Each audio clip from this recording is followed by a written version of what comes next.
Megyn Kelly is left impressed after she hears from Pete Hegseth what Trump had to say to him as he went through this arduous, crazy confirmation process. Guys, this is going to be a good video. I think you're going to like it. It is no secret at this point that Pete Hegseth had a lot of, let's just say, ammunition fired at him while he was getting nominated for his position in Trump's cabinet. And praise to the Lord, he came through, hopefully relatively unscathed. I can't speak on that. Politics is a dirty game, but he did make it through without getting shot down. So I'm sure he's happy about that. So we're going to get right into it, guys. It's going to be a lot of fun. But first, do me a big favor here. Like our video and share it around so we can keep bringing you guys this great, hard-hitting content. As always, my friends, I'm your host, Darian, and this is Resist the Mainstream. Pete Hegseth, great to see you. Hey, Megyn, how you doing? All right, so it's been an all-out assault since Trump named you. No doubt. I mean, from alleged rape allegations to allegations about your marriage to financial mismanagement allegations at your companies that you ran, your foundations, I should say.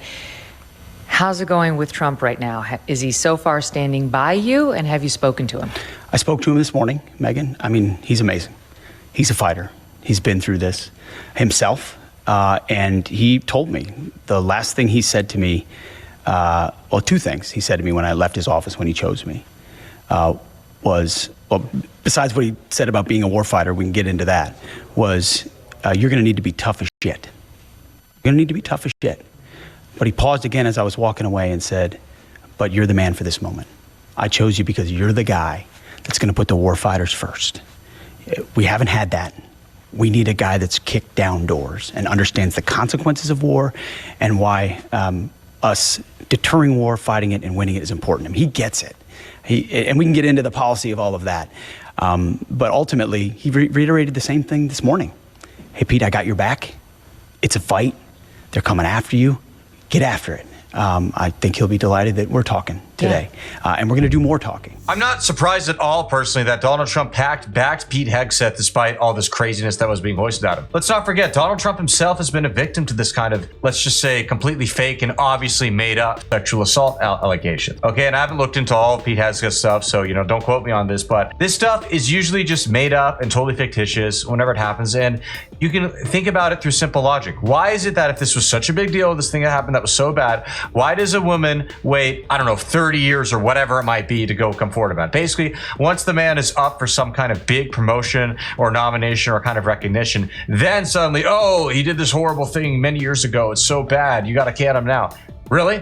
Why didn't you bring it up back then? Why didn't you file up for support right away? People can say, oh, that's heartless or whatever, but it's true, and nobody can deny the logic there. It is sound. Brett Kavanaugh faced this stuff too, right? Along with Trump, Hegseth. I mean, seriously, does anybody think that E. Jean Carroll or Christine Blasey Ford is somewhat even half of a credible person?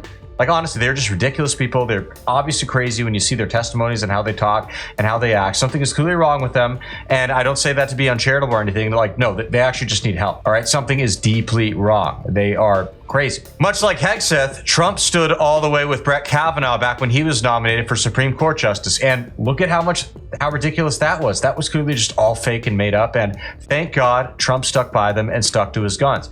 And for that reason, it's actually a great thing Hegseth was confirmed. Irrespective of what you may think about Hegseth and his foreign policy views or whatever, because, I personally have some issues with them and I'm sure some other people do as well.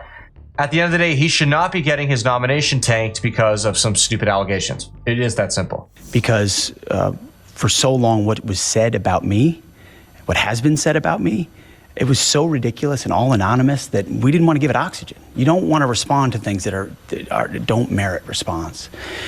And so we haven't, but sitting here with you and going forward, the media is driving with this ridiculous narrative. It's our time to stand up and tell the truth and our side. And he knows that. And so he supports me. I won't betray what we talked about specifically, but he said, you go meet those senators and I've got your back. It means a lot to me. It tells you who that guy is. I love that. And compare Donald Trump's loyalty to Hegseth with, say, for example, the 3 Republicans who voted against his confirmation. And once again, if they voted against him for an actual principled reason, I wouldn't have a problem with that. But they did it over these stupid, phony allegations, obviously, and that's really quite pathetic. Those 3 people, by the way, were Lisa Murkowski and what's the other name? Susan Collins. Those 2, by the way, who voted for yes on the nomination of Ketanji Brown Jackson. super far left, crazy Supreme Court justice who doesn't even acknowledge that men are men and women are women. They voted for her, not him. It was those two along with Mitch McConnell. Seriously? Absolutely disgusting. These people are despicable. They will go and vote for support the most disgusting of Democrats. Yet when it comes to this guy, all of a sudden, oh no, oh, we can't do this. No, we're above that. Oh, we got to be better as Republicans. Shut up. Just ridiculous. On a more positive note, it seems Hegseth is making some changes for the better with his new position, or at the very least plans to. Check this out. It was one of the first thing you did. You wrote it looked like on a notepad.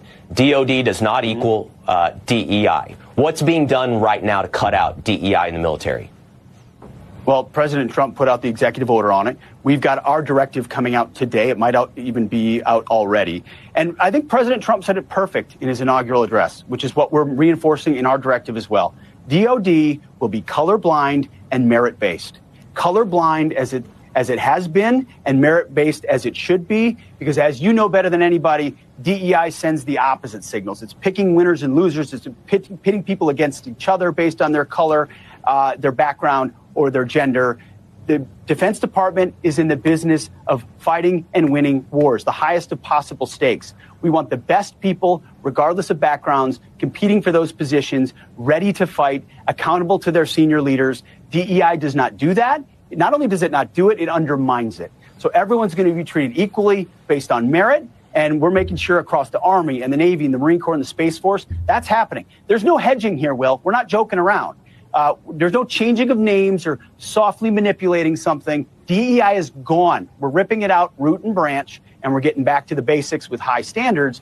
And guess what? The force is responding because that's what they want. They want to be warfighters. And it is for this exact reason that Donald Trump did the transgender military ban. I'm sure you remember the media freaking out over that. Oh, that's so horrible. It's so evil. Oh, he's discriminating against them. He hates them because they're LGBTQQIP, whatever the acronym is at this point.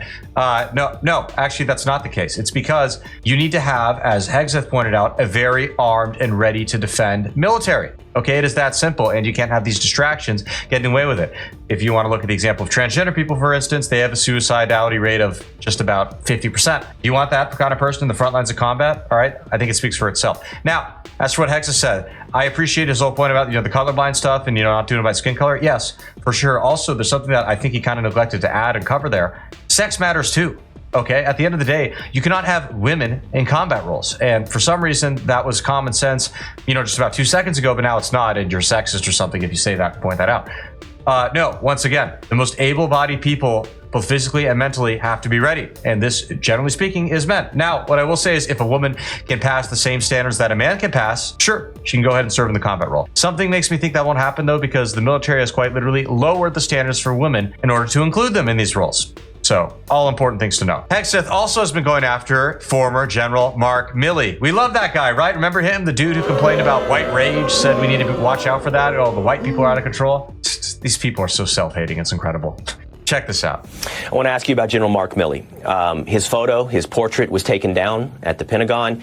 He has, I think there's currently a commission being put together to explore whether or not he should be demoted. His security clearances have been taken away. Tell me the thought process, both there at the Pentagon, at the White House, with Mark Milley. Accountability is back, Will. It's the understanding that if you actively undermined the chain of command, as General Milley did under the previous Trump administration, we are going to review those actions administratively inside the Defense Department. Mark Milley got a pardon. That's something President Biden was in his purview to do. Just like in our purview at the Defense Department, we have the opportunity to review things he may have done inside the chain of command while President Trump was president that undermined those authorities. So security clearance in the interim is revoked. And what exactly was Mark Milley pardoned in advance by Biden for? Might it have something to do with the fact that he was actively working to subvert Donald Trump and his agenda, especially his anti-war agenda of pulling the troops out of the Middle East? There will be a review of the rank he will retain upon retirement, and he'll have that process. But this is a demonstration that inside President Trump's Defense Department, we're going to hold not just junior levels or mid-level, the highest levels possible accountable for actions, and that's what the signal this is meant to send. I love to see Mark Milley's security detail get revoked. All right, he's made enough money scamming this country anyways as it is, and I really hope he does lose his rank. With all that being said, everybody, thank you so much for tuning in. Really appreciate it. As always, please be sure to comment below, let us know what you liked about the clip, what you didn't like, and hit that subscribe button down below if you enjoyed the video. Thank you for tuning in, and we'll see you soon. God bless.